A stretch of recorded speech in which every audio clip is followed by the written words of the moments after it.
Where I've been all right, here we go. Look at all these beautiful faces.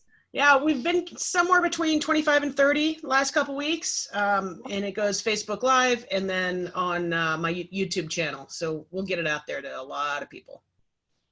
You are awesome. Thank you so much. All right. So she's off camera, but Gail's sitting over here. She doesn't come in for every single one of these. Yes, absolutely. I'm going to be there for Candice. Big hug, Miss Gail. Thank you. Thank you. Where's the little Stuart? Stuart is, I coach all day, so he can't be up here. So, we get pictures of the horses, but he's downstairs running around banging dog pins. Okay. All right. We are at what time? 9:02. So we will jump in. So number one, thank you so much for making the time to come on here. And I don't even know what we're up to right now. I think we're probably at 30, 31 or 2 people that I've had the pleasure of interviewing, and everybody that I've asked to come on somehow lifts my energy and inspires me. So you're one of those people. I don't know that I've ever told you that. And yet what you choose to do and the heart with which you do it, is impressive, because it's not easy work. So first I'll tell everybody, I got to know Candice through MAPS coaching. We were both MAPS coaches, and we've gotten to know each other through that. And yet I believe, and correct me if I'm wrong, that the coaching gig fuels the actual passion. Absolutely. All right. Absolutely. So let's go there. Tell us about you. Tell you about, Colorado native, been with Keller Williams for, going on 11 years, 21 years with Remax. Absolute lifetime with horses. I've been on the back of a horse since I was 3 years old, and drove my dad absolutely bonkers with my obsession of my whole life. And been blessed to be a MAPS coach for the last couple of years. Through that process, we got into rescuing horses about 10 years ago with some other rescues in the area. And we kind of brought the two worlds together. I found a need, and I'll let you ask me more about that, but found a need and a niche in that world, along with the coaching came together. And the last 2 years I've spent focusing on somewhat like a master's program of getting my equine Gestalt practitioner certification, which helps us actually partner with the horses to help heal human emotional trauma.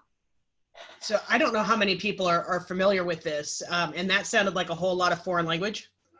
I'm familiar with Gestalt therapy, but I didn't know horses did it. Truly. And I don't know that it's always in people's awareness that horses are therapy animals. Yes. So the two things that I think are just absolutely fascinating with what you do is using horses to help humans, but also rescuing horses. I honestly had no idea, and for anybody who is a animal lover or sensitive to animal stories, this came as a shock to me, and I really wish I could still be naive. But you rescue horses from food lots. Yeah. So what we know, and the number varies a little bit every year, but over 100,000 of America's horses shipped to slaughter every year in Mexico and Canada. And they're shipped out all over the US for human consumption. Couple for things human consumption? For human consumption. Yeah, some of them might end up in zoos or some of these type of things, but primarily for human consumption. Couple things that are disturbing about that, they're not a safe food source. We put a lot of medication into our domestic pets or our livestock. And the methods by which they use are incredibly humane if they survive the trip there in crowded conditions, no water, no food, trampling each other, etc. So we rescue from a lot of different places. 90% of ours were horses that were at risk of shipping to slaughter. Some owners surrender that know what we do and want to keep these animals safe and make sure that they're actually going to live out their life and reward them for having been of service to humans. And we take on the misfits, identify with the misfits. We bring in the horses and mules and donkeys that are injured, that would not be rideable, mentally or unstable, that would be deemed dangerous. In a traditional rescue, which would work to rehome those horses, would actually euthanize a horse like that. We bring them in, we rehabilitate them, and sometimes that takes 3 years. And that if they are willing to love and trust humans again, then they become, and we work with the equine coaching. Okay. And I just got the notice that your bandwidth is Did I low. freeze? It was good and I then wanna went make sure. down. So I don't know. If you cut out, we'll come back to you. So how many horses do you have on? Yeah, that's what happens in Colorado. Uh-oh. Yep, go ahead. Can you hear me? Yep, I can hear you loud Okay. and clear. So how many horses do you have on site now? We're up to 59 horses, mules, and donkeys, and we are at capacity. Being a sanctuary, it's very expensive. Our hay bill alone is $6,000 a month. So especially now during COVID, you know, donations can be a little tougher. So we're at capacity right now until we're able to purchase our own property and continue to work with a different enlarged, more expanded type donor base and opportunities. As we've really focused on rescue the last 5 years. Last year and this year are really about expanding those human programs and partnering with other companies and getting donations that we could put at least 300 to 400 people through those programs this next year. So what kind of people or what, I guess, what kind of people and what kind of challenges are they battling that they would come to equine therapy? Great question. So our goal is to work with multiple at risk. We look at things like veterans, obviously PTSD. We look at survivors of domestic violence, human trafficking, at-risk youth, really any demographic, right, that's battling emotional trauma. We also work one-on-one with individuals from all over that just know they have some baggage to unpack that's keeping them from moving towards a positive future. And the horses really help us identify that. So we've also expanded into working with corporations, right? How do we help bring in groups and help them build their leadership or build their team building through actually exercises with the horses that really help us create awareness of how we show up. So so tell me about that. I've been around horses, not nearly as much as you have, and I love them, but what is it that they do, or what is the energy that they provide that allows this to happen? Yeah, so it's pretty cool. So the one thing I always let everybody know with the emotional trauma side of things, we don't train the horses to do what they do, right? They have natural gifts and they choose to show up based on their gifts. We work with, and it's a very experiential process, so it's a little hard to describe. Yet horses communicate through energy. They do have body language, but primarily they have a very large energy field, at least 50 feet out. And they can really interpret what's going on in our bodies, right? Where our energy is being held or maybe where it's being disrupted. And they don't like, I'm sure none of you have ever met anybody that showed up really confident, yet you know in the background they're really insecure. So they've got this insecure energy on the inside, they're boasting this confidence, and those energies bounce, right? Because there's some incongruence in what's going on with us. The horses can feel that. And we have a couple of horses in the herd that we call them BS detectors, because they'll call us. They have ways of communicating and shutting off when we're not speaking in our truth or we're speaking against how we're feeling. So they're very, very in touch with our energy. They can also help us discover with people that have energy stuck in different pieces or different parts of their system. As a coach, that enables me to ask pointed questions for them to self-discover maybe where their traumas are hidden. In the leadership side of things, I've got an amazing horse named Ronan, for any of those that follow us. We rescued as a 3-year-old. He was untouchable. We had to do some surgeries on him and he's become a big goof. He is a great leadership horse because he's really helping us see how we're showing up. Horses want to be led by quiet confidence. And we learn as leaders, we don't have to yell, right? We don't have to be managerial in style. How can we communicate at a high level and through our energy and our communication be really powerful? And so we do some exercises with him, even as simple as putting on a halter and asking somebody to back him through some orange cones. Yet I ask them not to do it based on maybe even some of their horse knowledge, right? And it's amazing. You can get really horsey people in there and he's not going to back up through the cones. He wants them to act and show up in a different way and potentially watch where their energy is. Maybe they're just not present and he knows it, right? they're in their head. Horses don't do good with head energy. And how many of you are numbers thinkers, right? We're always in our head. They don't really do good with that. They want us present. They want us in our body and in our heart because that's the energy they feel. So they just gain awareness to it. Can the horses help train somebody to be that? Because I found a lot of people who, they don't even know what that really means. They haven't experienced being present with that energy, right? Yes. And actually they do, because what will happen in the process, we do grounding work with the individuals, right? We work really hard when we know that they're not present, they're in their head, they're nervous, we want to bring them into their bodies. So we do some exercises around that. When we put them in the round pen with the horse, this is all at free liberty. Most of the work, the horse is at free liberty, meaning not on a halter, right? They're free to walk with the person in the round pen. When that person is not present or in their head or disconnected, the horse isn't going to connect with them. They just go stand off. They're like, and I don't like that noise.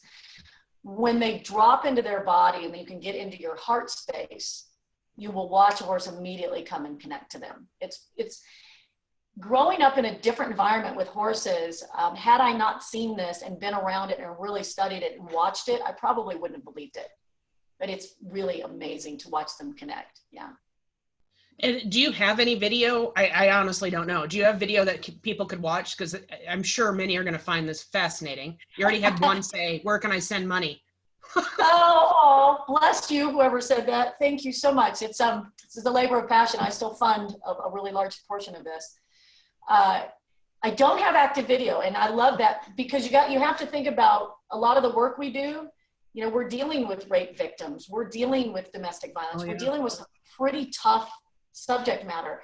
I've sat in a circle with 14 people and I've struggled with the material they've talked about. So yet what I would be willing to do, and I think this is a great idea, is start working on some volunteers that are willing to be videoed, right? They sign our disclosures, and or just through some leadership processes to start sharing with people. It's really cool stuff. Okay, so I'm going to diverge just a little bit, because the other part of this that I love is that you have some animals that live in the house with you. that are maybe somewhat untraditional pets. Yeah, I've learned and I love all animals, and that's certainly an issue for me. Yet I have it's found, not an issue.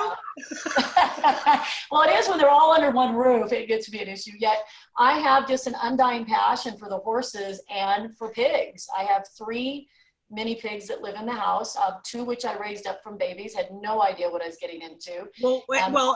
Mini pig is a misnomer. They're not mini. No. So yeah, so let's do our public service announcement, guys. There's no such thing as a micro pig. There's no such thing as teacup pigs. Those are breeders that are making really big money, that are instructing you to malnourish the pig to keep it small, and that pig will die before it hits 3. So a mini pig is anything under 300 pounds, because compared to a farm hog at 700, that's a mini pig.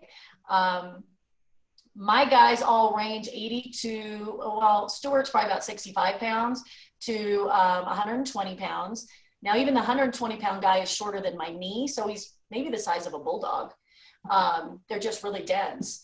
They're amazing pets, as long as you know what you're getting into. They are not like a dog. They're much more like a horse. And they don't like everybody, and they will bite strangers, some of them, right? So you have to know what you're doing. They're brilliant. They're clean. Yeah, Stuart sleeps with me every night. I sleep with one of my pigs every night. So yeah. Yeah, if we were ever funded big enough, I would love to have a pig rescue division, because they're, every week I probably get 6 or 7 phone calls of people looking to rehome pigs along with horses as well. Wow, incredible.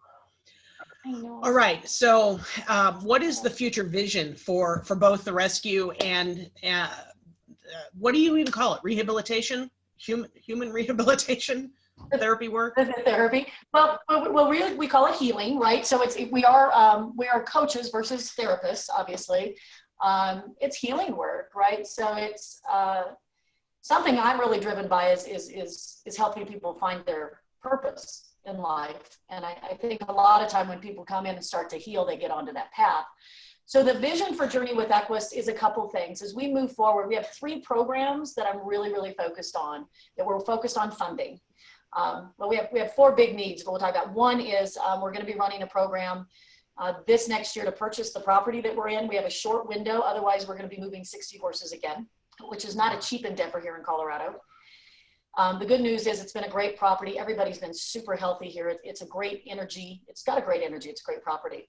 The programs we're focused on deal both with the horses and both with healing. One really is Misfit Nation, which is about being able to continue to help these difficult horses that would otherwise not be with us, and to bring about awareness that horses have more gifts to give us than just being ridden. That program is strictly about funding the sanctuary, right? So we've figured that each horse runs us about $301 a month, and that's pretty much full care. You know your numbers. I know my numbers. Imagine that. You know, that's feed, that's hay, that's supplement, that's some untraditional therapies, that's farrier, that's vet, that's dental. So we're looking a little over $200,000 a year, right, to fund the herd.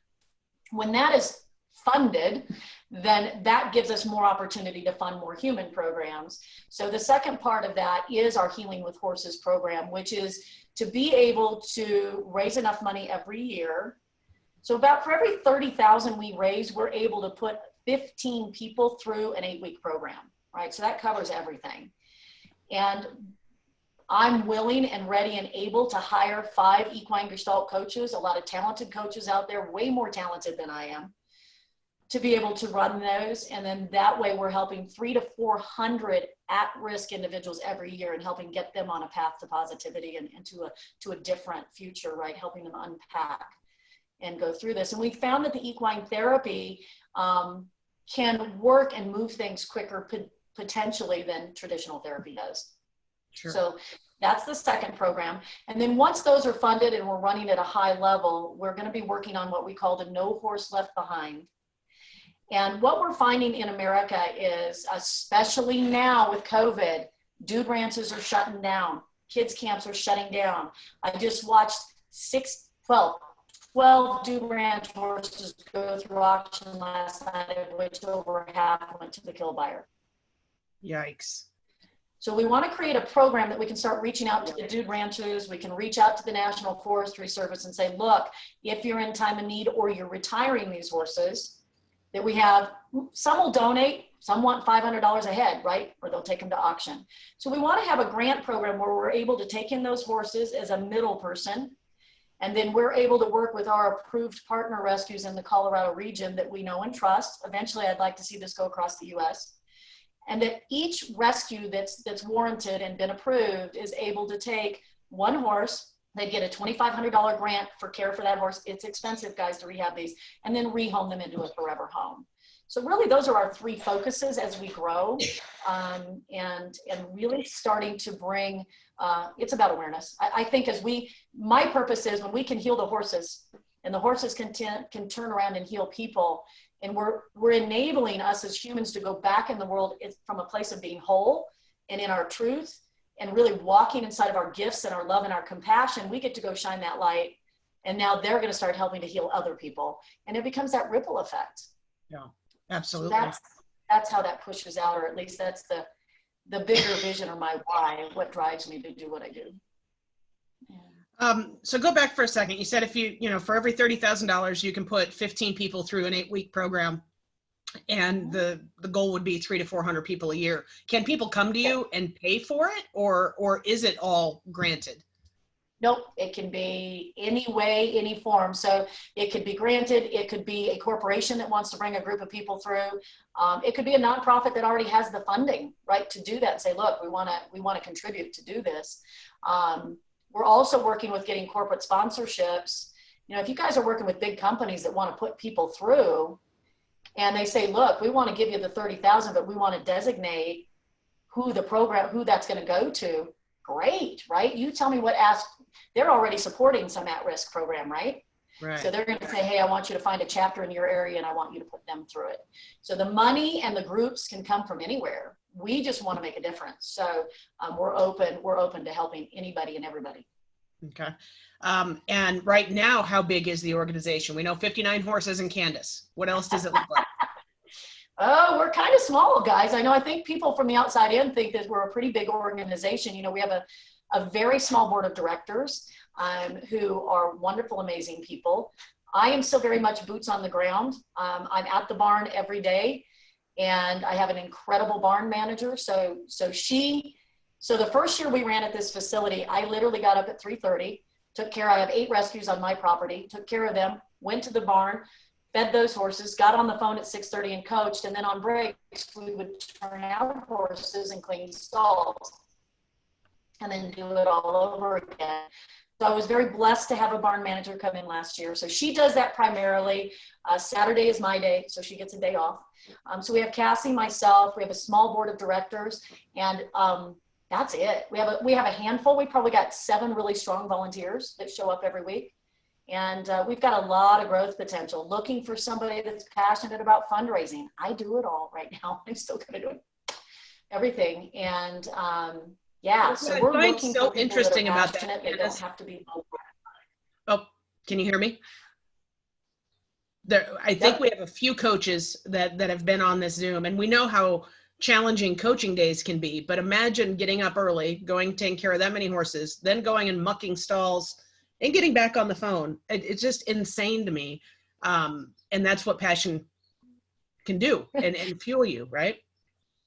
Yeah. I was carrying 60 clients at the time that I was doing that. That's crazy. It was an awareness of how old I am. By the end of that year, I figured out I was starting to be reminded of my age a little bit. Well, what you do. Yeah, I mean, I think you bring up a good point, Ashley. Yeah, 25,000 steps a day when you're there and doing it. You bring up a great point. People talk about all the time, even in our real estate business, the reasons for not getting into action. And they really struggle with finding a why. And not everybody's why is going to be something that's going to go change the world. And I get it's not necessarily going to be like what I do. Yet I want people to know, and I'm 50 years old, and this was a process. It's been in front of me my whole life, but my lenses that I was looking through, I couldn't see it. It took some things. Yet when you really tap into what's important to you and your purpose, there's no telling you no. I mean, you do sacrifice and you do move and you do find the willpower to, I won't break my promise to these horses. I don't care what I have to do to raise the money. It'll happen. So, yeah. Awesome. And when, obviously you said from 3 years old, you've been on the back of a horse, but when did you put that together? Because you were also a team leader at one point. I mean, you've had a different career path, right? The horses haven't always been there and not in this way. So how did that come together? Yeah, so it's interesting. And I talk, when I coach people with coaching to purpose, I grew up on the back of a horse, was crazy about them. Even as a kid, I was looking through the newspaper all the time, going to look at horses, right? And what I found was I ended up with everybody's throwaways then, the ones that, the 16-year-old was scared to death of and I was 7, or, for whatever reason, they weren't good enough for whatever. I did grow up rodeoing. I did grow up competing, yet it was never a passion for me. And my dad and I kind of bashed heads a little bit on that, because why are we hauling to the rodeo every weekend if you're not going to compete at a high level? It was about the horse and it was about the connection. And I think a lot of kids and a lot of teenagers and a lot of horse people recognize the healing that horses have. That's why they go to the horses, right? They go to the barn to have that unconditional love. And it's funny how even if you don't ride, when you leave a session of grooming a horse, you come out feeling better. They have an ability, they're like a natural Reiki healer if they're healthy, to pull out our negative energy or our sadness and just let it go. And we feel so much better. So I've experienced that my whole life. There was only a year or two I was without a horse. I've had them. And sold real estate for 20 years with Remax, had a horse, moved to Nashville, took him with me, came back, right? Always had horses with me. And then, yes, through a weird stretch, ended up coming to Keller as a team leader, straight out of Remax, and really having that experience at Keller Williams, having some really strong coaches and mentors in my life. And I got to be honest, a lot of divine storms of getting my head knocked against the wall that I wasn't on my path. And thank God being able to recognize that through being a team leader and having the gift of education and learning to coach and to consult and finding my love for making a difference and helping people. At that same time as when I was introduced strictly through chance, through rescue and what was going on in the world and being aware that I wasn't aware of. And as I dove into that, those two worlds started to come together, and they came together pretty hard. And in a 3-year span, had a lot of personal crisis. And I told my son one day, I said, whatever you believe in is telling me I'm not headed down the right path. And started to move, started to take action, found the good in all the crisis I was having, really looked for what was the miracle that I need to hear in this. And broke away, started journey with Equus. And as I was looking for a common denominator between coaching and horses, I knew how they made me feel. I started researching and reading different books and finding this has been going on for 20 some years, right? These kind of practices, we just didn't know about it. And I found a practitioner literally here in Colorado, 5 minutes from me, because everything else I was finding was long distance. You had to go for 3 or 4 weeks at a time to learn. And in a team leader role, I went, that's not going to happen. Yeah, So found her in my backyard, and it's a 2-year program, which I think is so important because there's a lot of 3-week programs, and I don't think you can do what you need to do or learn what you need to learn or do your own work to be ready to do this work. And so she's literally behind me, went through the 2-year course, and miraculously, it just has all fit together. And that's why I tell people, your passion or your purpose has probably been in front of you since you were a kid. But right, we grow up and we get older and we have responsibilities and we start shutting out, or we're so literal in what it had to look like that we couldn't see it. There's a great book out there called Dark Horse, which is all about how do we take our gifts and our learned skills and actually really step into a place of being fulfilled while we're chasing, the career dreams and stuff versus thinking we have to have success to be fulfilled. And that was an eye opener around that, that it's really there. We're just not seeing it in the way we need to. That's awesome. So there was a question over here, and I don't know if he was being tongue-in-cheek funny or he was serious. And I read it wrong, actually. I thought he was saying, how much does the horse get as a therapist? But he says, how much does it cost for horse therapy? And Brian, they are not mini horses. These are full-size, many hands horses. You don't have any minis, do you? I do. I have 6 minis. Yes, we do have minis. We have 6 mini horses and we have 1 mini donkey. Yes. So actually mini horses do work really well and can do the coaching work, especially for people that are scared of horses. I mean, some of my coaching horses are 16 hands tall. They're big. And that can be a little spooky for folks. So we use the minis if somebody has an innate fear. We also do kids programs, right? Remember, we can be dealing with young kids that are struggling. Yeah, so they're really great for that. And they're also great for groups of kids as well. We can use more than one. Awesome. All right, so how can we help you? How can you help me? Spread the word about what we do. I think, and it's so funny, I struggle with that because I'm all about helping everybody else. It's raising awareness of who we are more nationally, right? Who do you know that needs us? Who are some corporations that we are able to partner with that we can help their focus? Who in your world needs help? And hey guys, if you have people that would really benefit from this kind of work and you're not in Colorado, 1, we do retreat programs. Number 2, I can always help connect you with a local equine Gestalt coach. So they're out there. So I want people to be able to raise awareness. Can you go into, because we've said it a few times, go into the Gestalt piece. We actually, we have, I know at least one place in Ramona here locally that does PTSD therapy primarily. I don't know that they go outside of that world because we have such a need here being a military town, but how is Gestalt different than some other therapies? Yeah, so Gestalt is actually a form of psychotherapy. That's where it originated, and there's a whole history, and we won't go into all of that. But what it really means is wholeness. So the translation of Gestalt is wholeness, right? So that translates back to how do we unpack, right? Whatever's not keeping us whole, it's back to what is that baggage or that emotional trauma that when we're able to unpack it, we're actually becoming whole and stepping into that positive future. So that's what it revolves around. And it really evolved in being present, right? right? How do we live? Gestalt can also be a way of life of, are we living present in our bodies and listening to our bodies and being present in those moments and really hearing this, and from that being able to be aware of where we need to heal. And then unpacking, right? Being aware, unpacking. It's that simple. It sounds complicated. It's really that simple. And that's how we use the horses. The horses really are there to help us identify that, to identify where are you not congruent, where's the energy bottled up, so we can help you move towards a positive future. And the coaching, there's a fine line between coaching and therapy, right? I want to reiterate, I'm not a therapist, not a licensed therapist. I am a certified practitioner in the art of coaching. So we're also trained, right? When is there that fine line that we have psychotherapists on our roundtable that if we need to bring them in or refer, then we're doing that. But what's really cool is we're starting to find local psychotherapists that have to do their own work are starting to seek us out. So it's pretty cool. Yeah. Isn't it interesting? The coach always needs a coach. The therapist always needs a therapist.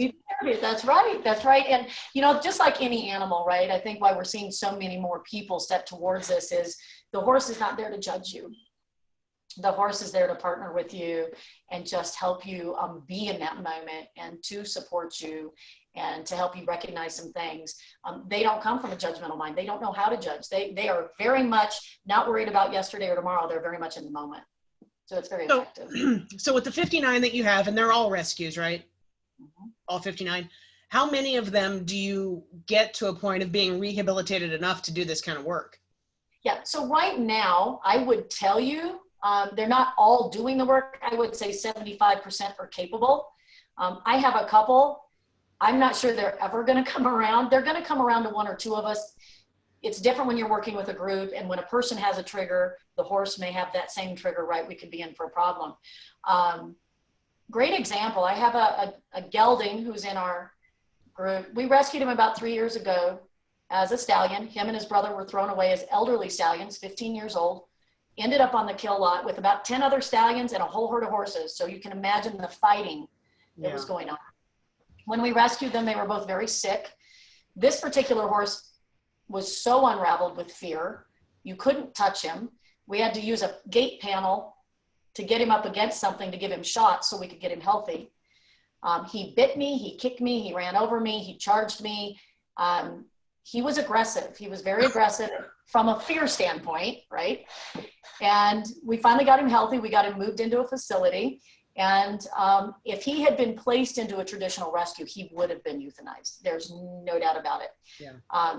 He stopped being aggressive. He actually got so fearful that if you tried to work with him, he'd just kill himself to get away from you, right? Which is dangerous.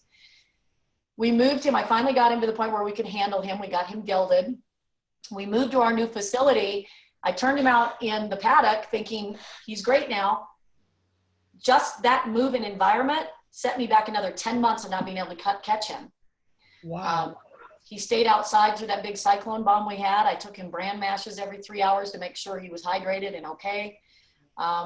He is now, about a year later, one of the favorite horses for volunteers to handle, to take out, to turn out, to bring in.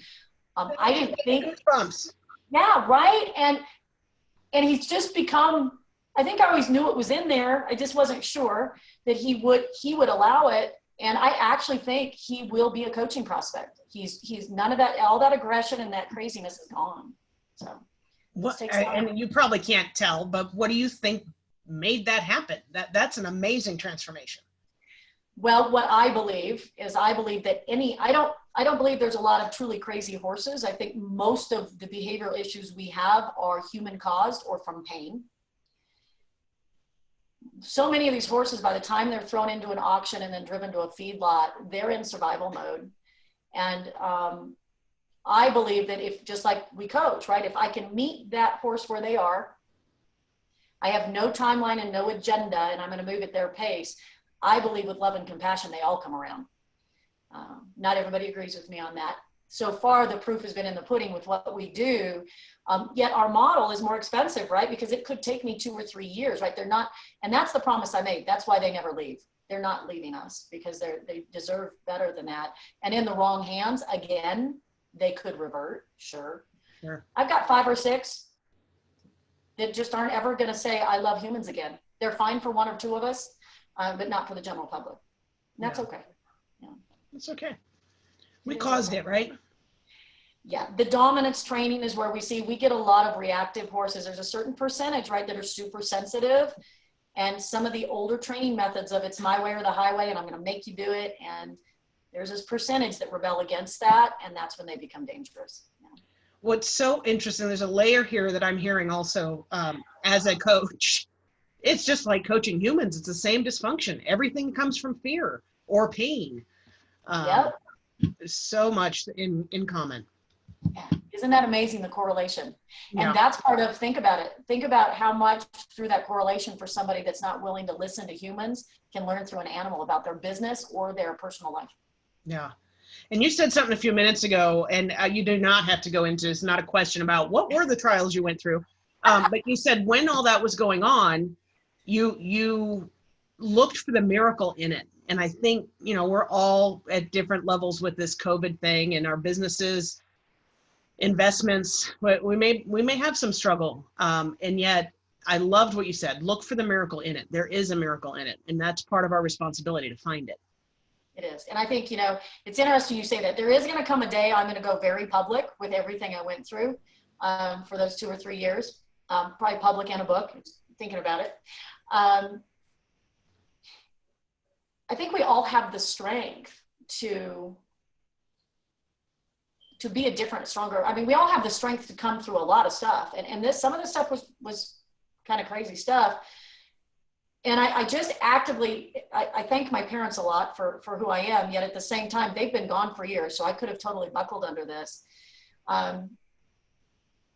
We have a choice through COVID even, right? We have a choice about what can we control and what can't we. Yep. And I have a choice to go through this being miserable, or I have a choice to say, you know what, for whatever reason I got myself here, sometimes we made a choice that got us there, right? How am I going to come through this? Yeah, right. How am I going to come through this? Am I going to come through this being a better version and looking at this and going, this was a really hard lesson, and this is who I became through it, and here's what I think I was meant to learn. There is a miracle in every challenge. I don't care how hard it is, right? I mean, I went, prior to this, I lost my mom, my brother, and my dad all in the course of 3 years. I was adopted at 10 months. I have a very bizarre family relationship outside of those parents. Grew up my whole life feeling like a misfit, strong misfit. I ran with it, but I never felt like I was seen. Like my parents loved me and the outside world never saw me. And so you start walking through these things and you go, what do I get to take from this? Do I get to live in this victimization?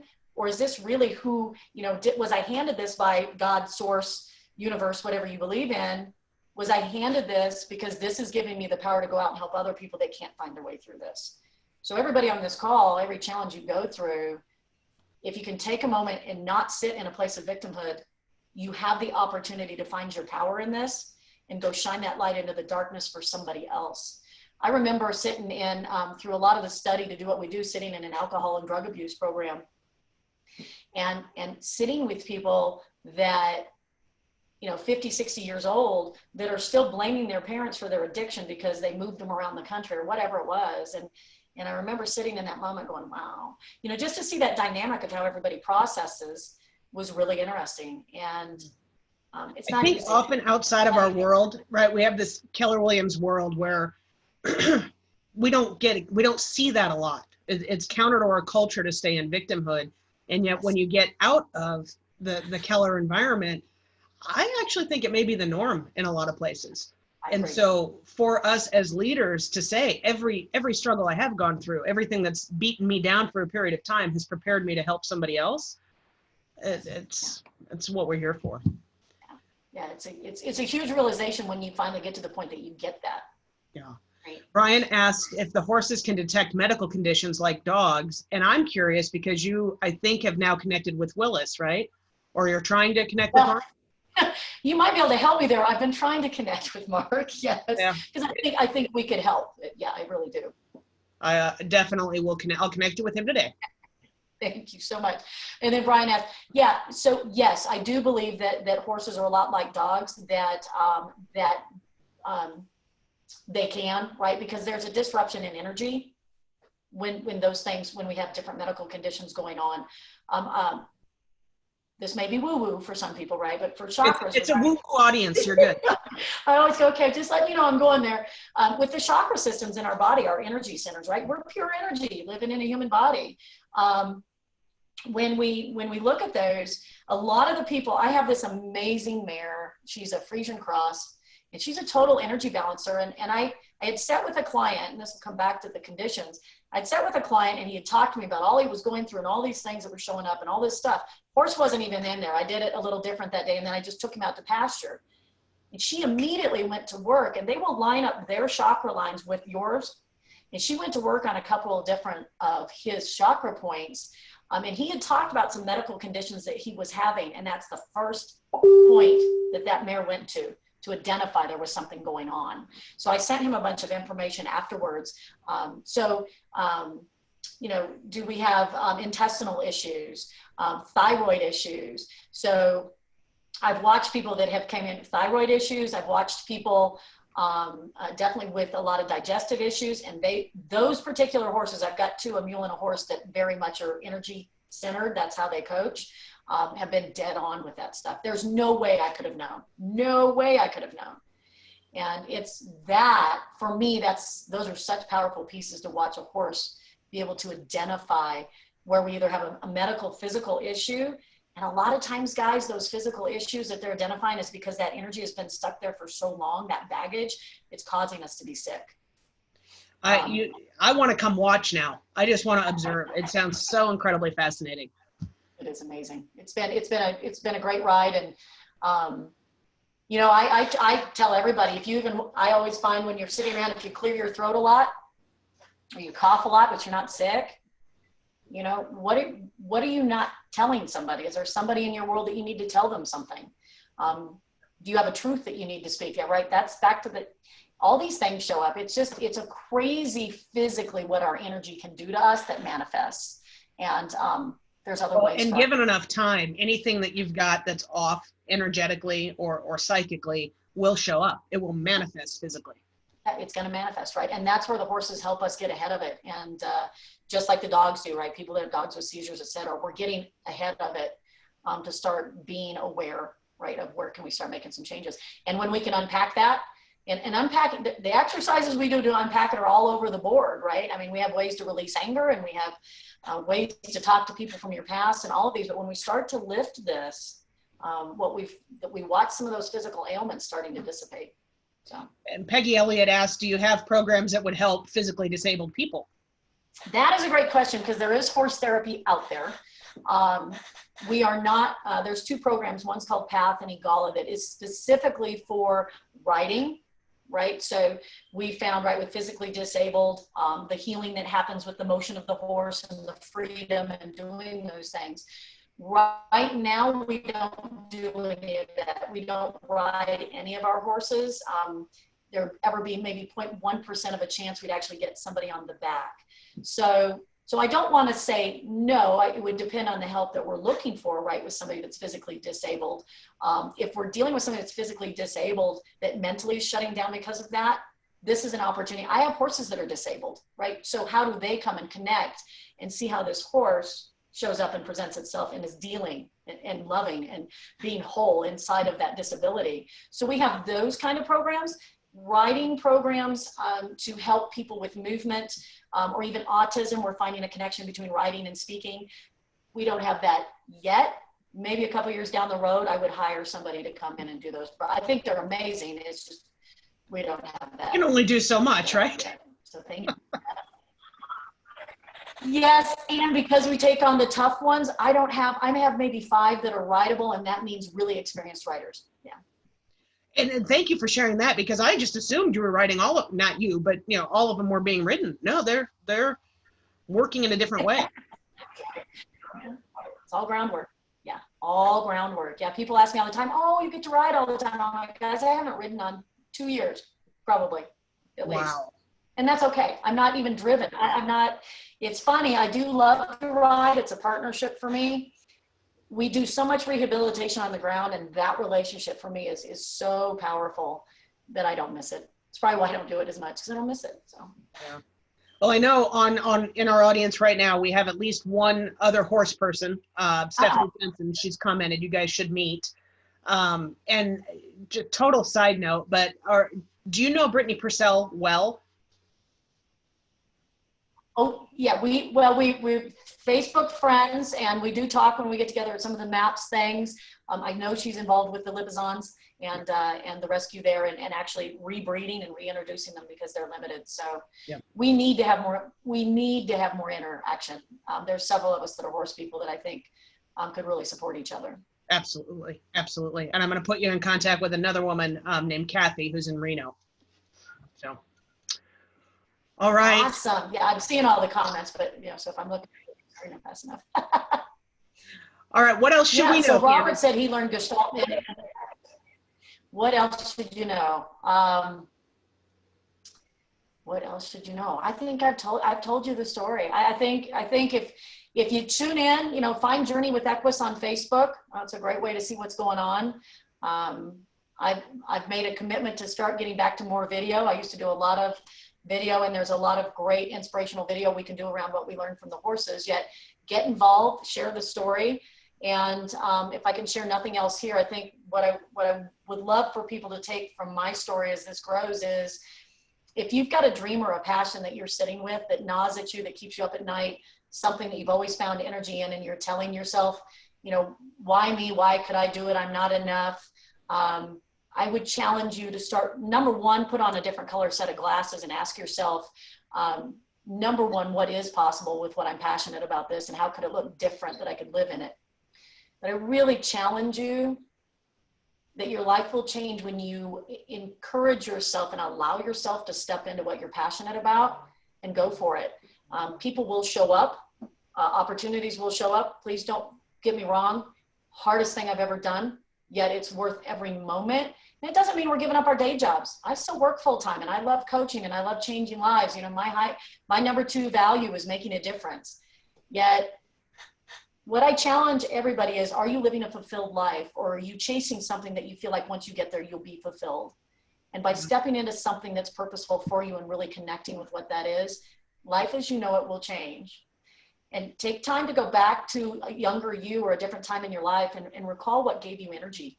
And, what maybe did people tell you were crazy for dreaming about as a kid? Does that still show up in your world in other ways? And is it a possibility that there's a fuel there for you to really step into the purpose you were put here to go out and live in? Definitely possible. Anything is. Awesome. And I didn't know you were going to say that. And that's an absolute perfect message. And what a great opportunity we've all had this last few months to get quiet and start tapping back into that. Now I think the challenge will be, make a plan so that whatever you're doing now that's filling you up, don't let that go when we all get released. Stepping into it's so huge. And I have written on my board back here, I always remind myself, because people struggle with identifying their God-given gifts or their natural gifts, right? That they've always been talented at, yet they discount. I want y'all to remember the gifts that you possess are the solution to somebody else's problem, right? No matter how you look at that, you being able to walk in the world with those inside of your purpose heals other people, so it solves their problems. And it's a pretty cool thing when you think we have each one of us has that unique ability to take those gifts and change not only our lives, but others. All right. And Peggy says, what are you reading? And are you a Maxwell certified coach? I am a Maxwell certified coach. Yes, I am. Thank you very much. Yes. Brian asked, I love it. I'm still very involved. I actually take John's material with some of the leadership stuff we do around horses. And I literally just take that and we morph it into a program by using the horses. So I love his program. What am I reading? Oh, good God almighty. There's a lot of stuff sitting behind me. Business-wise, we're reading The Road Less Stupid. So we're very focused on, what that looks like. Great book. Oh, well, I'm trying to think of my last motivational. I read personal growth books every week. My goal is to hit 1 to 2 books a week. So I focus on a lot of stuff about purpose. I'm going to have to come back in. If everybody here, I'm glad to share I'll share my email over here. If you guys want to email me, I'm glad to let you know what I vest myself into around the personal growth and purpose, because, my coaching world over here is path to purpose, right? So where the healing begins. And I'm glad to share that. I've got so many, I can't even pick one out. It's constant for me. You know, a lot of the stuff I pick up are from speakers. You know, who do I listen to that motivates me? Who's your guru? I love Mastin Kipp. Mastin Kipp's got a great book out there called Claim Your Power, which really helps you do some inside work. And it's funny, when I was going through some of my divine storms after I had told my son, I said, you know, I think you heard me say, he's telling me I'm not on the right path. And I'm listening to Mastin Kipp, and he goes, you know, these are divine storms, and you're going to keep getting hit harder till you get in alignment and get on your path. Absolutely. But yeah, great book, great podcast. He's all about healing emotional trauma. He calls it something else, but he does that. So yeah, feel free to email me. You know, we'll hopefully be starting. My goal, Ashley, as we step into, I've got to put a timeline on this. I haven't. My goal is to really start a really strong membership site that's around helping people find their purpose. So will not be an expensive membership site. It'll be just one, and 100% of the proceeds will go to Journey with Equus. So they're going to be supporting the horses. Yet I would absolutely love and looking to launch that in a podcast to help people really get focused on this. Awesome. So if anybody's interested and wants to know more when we do that, email me. Brian, I'm glad to connect with you and let you know more about John Maxwell. Yes. Awesome. All right, dear. Well, thank you. So good to see you. And I'm seriously so inspired by what you're doing. And I'll talk to Gail about it whenever we figure out when we can travel again. Yeah, we got to come check it out. Gotta come see me. We'll let the horses do a little healing work on you guys. And number one, everybody, thank you so much for being here today. And if there's any way that I can add value in your world in any way, please reach out. That's what I'm here to do. All right, dear. See you guys. Have a great day. Bye. Bye.